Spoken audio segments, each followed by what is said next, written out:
शबे बारात की रात, जब पूरी दुनिया गहरी नींद में सो रही थी, आसमान से एक फरिश्ता जमीन पर उतरा। उसका नाम जिब्राइल था। वो सफेद रोशनी से जगमगा रहा था, जैसे आसमान का टुकड़ा जमीन पर आ गया हो। वो अल्लाह का पैगाम लेकर आया था, जिसमें लिखा था कि इस रात हर इंसान की तकदीर तय की जाएगी। फरिश्ता गली गली घूम रहा था, हर घर की दहलीज पर रुककर दुआओं को सुन रहा था। एक बूढ़ी मां जो अपनी बेटी के लिए रो रो कर दुआ मांग रही थी, उसकी आवाज फरिश्ते के दिल को छू गई।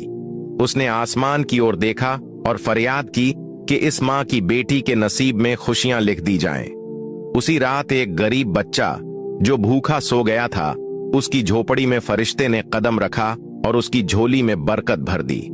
जिब्राइल ने हर उस इंसान की दुआ सुनी जिसका दिल सच्चा था और जो अल्लाह से माफी मांग रहा था।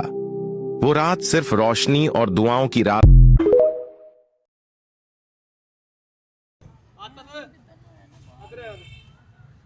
लेकिन हुजूर ने फरमाया जो मेहनत करके रोजी कमाने वाला अल्लाह का दोस्त है। सच्चा ताजर जो होगा उसे अल्लाह क़यामत के दिन नबियों के साथ जगह अता फरमाएगा। तो नबी पाक अलैहिस्सलाम ने तो सपोर्ट कर दी, फरमाया जो तू काम कर रहा है यही करते करते तुझे अल्लाह का कुर्ब नसीब हो जाए।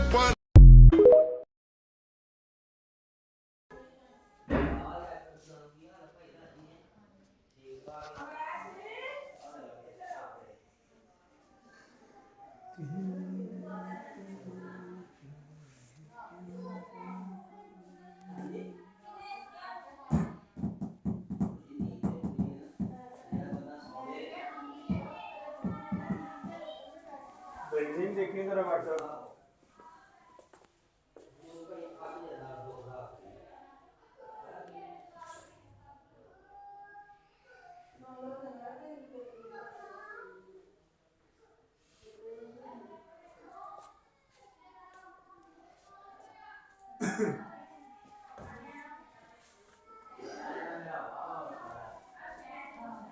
अल्लाह के करीब पसंदीदा कलमात सुनकर जाइए। एक मर्तबा इन कलमात को मेरे साथ पढ़ लीजिए, और अगर आपने इन कलमात को शेयर कर दिया और आपकी वजह से अगर किसी ने इसे पढ़ लिया, तब भी आपको इसका सवाब मिलेगा। नबी करीम सल्लल्लाहु अलैहि वसल्लम का फरमान है कि दो कलमात ऐसे हैं जो जुबान पर बिल्कुल आसान हैं और तराजू पर आखिरत में सबसे भारी हैं और अल्लाह को सबसे ज्यादा पसंद हैं। वो ये कलमात हैं, आप पढ़िए मेरे साथ। सुभानल्लाहि व बिहम्दिही सुभानल्लाहिल अजीम। दोस्तों, कम से कम अपने साथ 20 ऐसे लोगों को जहन्नुम से बैन करा दो और जन्नत के अंदर उनकी एंट्री करा दो।